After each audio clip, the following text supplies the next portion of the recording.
नमस्कार दोस्तों,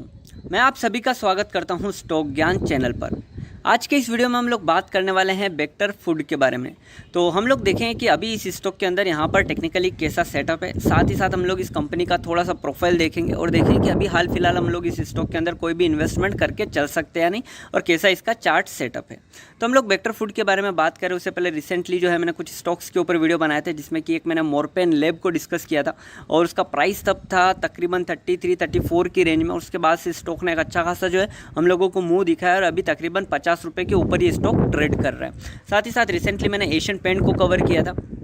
Asian paint ने भी अभी रिसेंटली काफ़ी अच्छा खासा मूव दिखाया था। साथ ही साथ ओरो फार्मा को हम लोगों ने तकरीबन 820 या 840 रुपीज़ के आसपास कहीं पर जो है वीडियो बनाया था। उसके बाद से अभी वो स्टॉक जो है तकरीबन 1000 रुपीज़ के आसपास ट्रेड कर रहा है।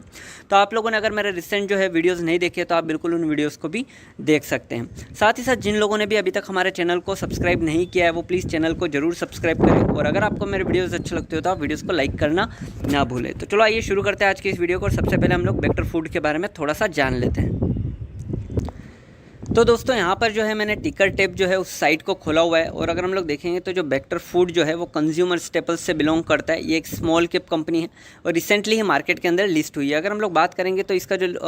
आईपीओ का जो प्राइस था वो तकरीबन 288 या इसी के आसपास कहीं पर था। उसके बाद से इस स्टॉक ने एक ज़बरदस्त लिस्टिंग दिखाई थी अराउंड 500 रुपीज़ के आसपास, लेकिन उसके बाद से हम लोगों को इस स्टॉक के अंदर कंटिन्यूसली गिरावट देखने को मिली थी। तो उसी को हम लोग चार्ट्स में भी देखेंगे कि कहाँ पर इसके लिए मेजर सपोर्ट्स थे और अभी यहाँ से इसके अंदर क्या मूवमेंट आ सकता है। अगर हम लोग बात करेंगे तो जो इसकी लास्ट जो क्लोजिंग प्राइस हम लोगों को दिखाई दे रही है वो 366.75 रुपीज़ दिखाई दे रही है, जिसमें कि तकरीबन 10 रुपये का इसने एक अच्छा खासा मूव दिखाया है। तकरीबन 3% के आसपास की इस स्टॉक ने एक तेज़ी दिखाई है। उस दिन का जो इसका हाई था वो 369.9 था, लो जो था वो 354.65 था, और उस दिन इसने तकरीबन 2.8% की तेज़ी हम लोगों को दिखाई है। साथ ही साथ अगर हम लोग इसके इन्वेस्टमेंट चेकलिस्ट की अगर बात करेंगे तो इसका इंट्रिंसिक वैल्यू के लिए यहाँ पर इनसफिशिएंट डाटा है, बट अगर हम लोग इसके रिटर्न्स की अगर बात करेंगे तो एफडी से हम लोगों को इस स्टॉक ने एक अच्छा खासा रिटर्न कमा के दिए हैं। साथ ही साथ अगर हम लोग इसके एंट्री पॉइंट की अगर बात करेंगे तो ये स्टॉक अभी ओवरबॉट जोन में नहीं है और इसके अंदर हम लोग एंट्री ले सकते हैं। साथ ही साथ ये स्टॉक किसी भी एएसएम और जीएसएम लिस्ट के अंदर बिलोंग नहीं करता है और इसके ऊपर कोई भी रेड फ्लैग हम लोगों को दिखाई नहीं दे रहा है। अगर हम लोग की मेट्रिसेस की अगर बात करेंगे तो अगर सबसे पहले अगर हम लोग इसके पी रेशियो की अगर बात करेंगे तो 69.11 है, और सेक्टर का जो पी रेशियो है वो 159.28 है। तो अपने सेक्टर के पी रेशियो से काफ़ी कम वैल्यूएशन के ऊपर ये ट्रेड कर रहा है अगर हम लोग सेक्टर के साथ अगर इसको कंपेयर करेंगे। साथ ही साथ अगर हम लोग प्राइस टू बुक रेशियो की अगर बात करेंगे तो ऑलमोस्ट 1/4 है इसकी, अगर हम लोग सेक्टर से कंपेयर करेंगे। इसका जो प्राइस टू बुक रेशियो है वो 6.57 है, और साथ ही साथ सेक्टर जो है वो 23.29 प्राइस टू बुक रेशियो पर ट्रेड कर रहा है। तो अगर हम लोग पी रेशियो और पीबी रेशियो के हिसाब से अगर देखेंगे तो स्टॉक अभी काफ़ी ज़्यादा अंडर वैल्यूड है एज़ कम्पेयर टू इस जो है इसका सेक्टर जो है। साथ ही साथ अगर हम लोग बात करेंगे तो जो टिकर टेप के जो एनालिस्ट हैं वो बोल रहे हैं 100% एनालिस्ट इस स्टॉक को खरीदने की राय दे रहे हैं। तो चलो आइए यहाँ पर अगर हम लोग देखेंगे तो ओवरऑल हम लोगों को ये स्टॉक यहाँ पर ठीक ठाक दिखाई दे रहा है। साथ ही साथ अगर हम लोग इसकी जो है प्रोफाइल की अगर बात करेंगे कि कंपनी क्या काम करती है, तो बेसिकली कंपनी जो है वो बिस्किट्स और कन्फेक्शनरीज, जिसमें कि अगर हम लोग केक वगैरह ये जो होते हैं इसकी अगर बात करेंगे, साथ ही साथ जैम, सॉसेस, केचप्स, ये सभी चीज़ें जो हैं ये बनाती है और साथ ही साथ इनको एक्सपोर्ट भी करती है। अगर इसी के साथ अगर बात करेंगे तो snacks, ready to eat food या फिर फ्रोज़न प्रोडक्ट्स, बेकरी प्रोडक्ट्स, तो ये सारी चीज़ें जो हैं ये कंपनी बनाती है।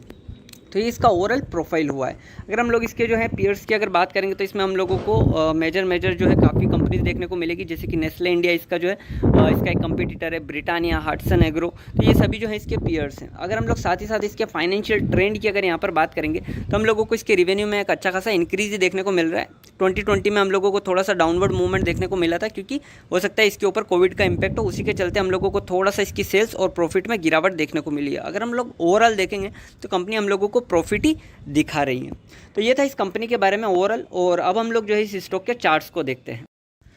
तो दोस्तों यहाँ पर मैंने बेक्टर फूड का डेली कैंडलस्टिक चार्ट खोला हुआ है, और जैसा कि मैंने आप लोगों को बताया कि ये स्टॉक जो है इसका आईपीओ प्राइस था तकरीबन 288 रुपीज़ के आसपास। उसके बाद से अगर हम लोग इसकी लिस्टिंग प्राइस की अगर बात करेंगे तो वो तकरीबन 500 रुपीज़ के आसपास थी, और उसके बाद इस स्टॉक ने तकरीबन 600 से ऊपर के लेवल दिखाए थे। अगर हम लोग देखेंगे तो 610 रुपये, 605 रुपये के आसपास इस स्टॉक ने खाई लगाया था, लेकिन उसके बाद से हम लोगों को स्टॉक के अंदर कंटिन्यूसली गिरावट देखने को मिली और तकरीबन 375 रुपीज़ के आसपास कहीं पर इसने एक सपोर्ट लिया, फिर ऊपर जाने की कोशिश की, लेकिन फिर से हम लोगों को इस स्टॉक के अंदर एक फॉल देखने को मिला और अभी रिसेंटली इस स्टॉक ने तकरीबन 330 रुपीज़ के आसपास जो है एक अच्छा खासा हम लोगों को बॉटम फॉर्मेशन दिखाया और उसके बाद से अभी स्टॉक यहाँ से हम लोगों को थोड़ा सा एक साइडवेज मूवमेंट के साथ जो है हम लोगों को ऊपर जाते हुए दिखाई दे रहे हैं। तो सबसे पहले हम लोग देख लेते हैं कि इसने 330 रुपीज़ के आसपास ही यहाँ पर क्यों एक मेजर सपोर्ट लिया है। तो अगर आप लोग देखेंगे, मैं यहाँ पर इसके लिए एक फिबोनाची लगाता हूँ। अगर आप देखेंगे तो ये इसका जो लास्ट अप मूव था जो इसने 375 रुपीज़ से लगा के तकरीबन 425 रुपीज़ के आसपास को जो एक मूव दिया था, उस मूव का जो 161.8% जो रिट्रेसमेंट रहता है, जिसको कि हम लोग गोल्डन रेशियो बोलते हैं, तो वहाँ पर कहीं ना कहीं इस स्टॉक के लिए एक मेजर सपोर्ट का काम किया, जो कि हम लोग अगर देखेंगे तो तकरीबन 330 रुपीज़ के आसपास ही आ रहा था, इवन 340 रुपीज़ के आसपास आ रहा था। तो इसी रेंज में जो है इस स्टॉक ने यहाँ पर एक मेजर सपोर्ट लिया। उसके बाद अगर आप देखेंगे तो ये उसके नीचे जस्ट गया था और नीचे जाने के बाद फिर से इसने ऊपर जाने की कोशिश की, जो कि इसका 375 रुपीज़ के आसपास का जो लास्ट इसका जो बॉटम था, यहाँ पर कहीं ना कहीं ये स्टॉक गया, फिर नीचे आया, जो कि इसका 161.8% जो एग्जैक्टली वहीं पर इस स्टॉक ने यहाँ पर सपोर्ट लिया। मैं अगर आपको थोड़ा सा जूम करके दिखाऊंगा तो आप देख सकते हैं कि एग्जैक्टली इसी जगह इस स्टॉक ने एक सपोर्ट लिया और उसके बाद से यहाँ पर ये ऊपर की तरफ जाने की कोशिश कर रहे हैं। अगर मैं आप लोगों को एक और चीज़ अगर यहाँ पर दिखाऊंगा तो ये इसका जो एक लास्ट जो ये मूव था, डाउन मूव, जो कि हम लोग बोल रहे हैं कि 161.8% जो इसने पूरा मूव दिखाया है, इस मूव का इस स्टॉक के लिए एक मेजर जो रेजिस्टेंस का काम कर रहा है वो इसका 38.2% जो रहेगा इस पूरे डाउन मूव का, वो इस स्टॉक के लिए एक मेजर रेजिस्टेंस का काम कर रहा है। अगर आप देखेंगे तो यहाँ पर हम लोगों को एक बड़ी ग्रीन कैंडल देखने को मिली थी, जो कि इसके 38.2% रिट्रेसमेंट के ऊपर भी क्लोजिंग दिखा रही थी। लेकिन अगर आप नेक्स्ट कैंडल ही देखेंगे तो हम लोगों को एक डोजी कैंडल बनते हुए दिखाई दी, फिर उसके बाद फिर से एक रेड कैंडल बनते हुए दिखाई दी। इसीलिए यहाँ पर फिर से हम लोगों को एक सेलिंग प्रेशर दिखाई दिया और स्टॉक फिर से 340 की रेंज में आ गया। लेकिन अगर आप देखेंगे तो फिर से स्टॉक ने ऊपर जाने की कोशिश की है और अभी इसके 38.2% का जो रिट्रेसमेंट रेशियो है उसके ऊपर ये स्टॉक ट्रेड होते हुए हम लोगों को दिखाई दे रहा है। तो आप लोगों को अगर इसके अंदर कोई भी पोजीशन बनानी है तो आप लोगों को सबसे पहले वेट करना पड़ेगा कि जो इसका प्रीवियस जो लो था तकरीबन 375 रुपीज़ के आसपास या 370 रुपीज़ के आसपास, ये सबसे पहले स्टॉक जो है इस रेंज के ऊपर क्लोजिंग दिखाई दे। जैसे 375 रुपीज़ के ऊपर अगर ये स्टॉक यहाँ पर ट्रेड करते हुए दिखाई देगा तो हम लोगों को स्टॉक के अंदर एक अच्छा खासा मूव देखने को मिल सकता है। साथ ही साथ अगर मैं आप लोगों को इसके अंदर RSI लगा के अगर दिखाता हूँ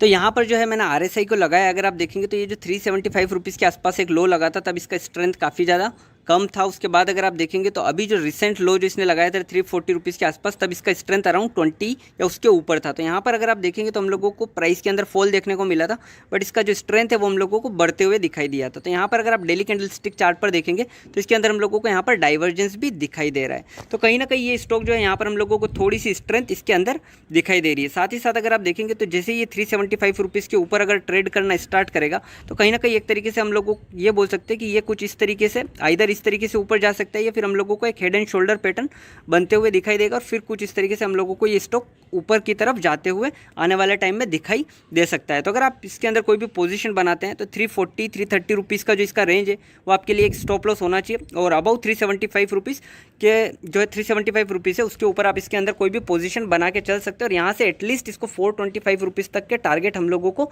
आने वाले टाइम में दिखाने चाहिए। साथ ही साथ अगर मैं आप लोगों को यहाँ पर इसका अगर मूविंग एवरेज दिखाऊंगा तो अगर आप देखेंगे तो इसका यहाँ पर मैंने 200 आवर्स का मूविंग एवरेज लगाया हुआ है। अगर आप देखेंगे तो जब से स्टॉक लिस्ट हुआ है और उसके नीचे ही हम लोगों को ट्रेड होते हुए दिखाई दे रहा था, फिर रिसेंटली इसने एक बार कोशिश की थी अपने 200 आवर्स के मूविंग एवरेज को ब्रेक करने की। अगर आप देखेंगे तो यहाँ पर हम लोगों को स्टॉक यहाँ पर थोड़ा सा इसने ब्रेक करने की कोशिश की, लेकिन फिर से हम लोगों को फॉल होते हुए दिखाई दिया। और अगर आप अभी अगर देखेंगे तो ये अपने 200 आवर्स के मूविंग एवरेज के ऊपर काफ़ी कैंडल्स जो है इसके ऊपर हम लोगों को फॉर्म होते हुए दिखाई दे रही है। तो अपने 200 आवर्स के मूविंग एवरेज के ऊपर जब से लिस्ट हुआ उसके बाद से अब जाके ट्रेड करना स्टार्ट किया है। तो इवन यहाँ से अगर इसके अंदर कोई भी एक अच्छा खासा अपमूव आता है और 375 रुपीज़ या 370 रुपीज़ के ऊपर अगर ये स्टॉक ट्रेड करना स्टार्ट करता है तो इसके अंदर हम लोगों के लिए ओवरऑल या लॉन्ग टर्म या शॉर्ट टर्म पर्सपेक्टिव से एक अच्छा खासा जो है हम लोगों को स्टॉक के अंदर मूवमेंट देखने को मिल सकता है। और नियर टर्म में एटलीस्ट आप लोगों को 420 से लेकर 425 की जो रेंज है उसमें इसके टारगेट्स हम लोगों को जाते हुए दिखाई दे सकते हैं। तो हाल फिलहाल यही था मेरा व्यू वेक्टर फूड के ऊपर, और अगर आपको ये वीडियो अच्छा लगा हो तो प्लीज़ आप वीडियो को जरूर लाइक करें और चैनल को सब्सक्राइब करना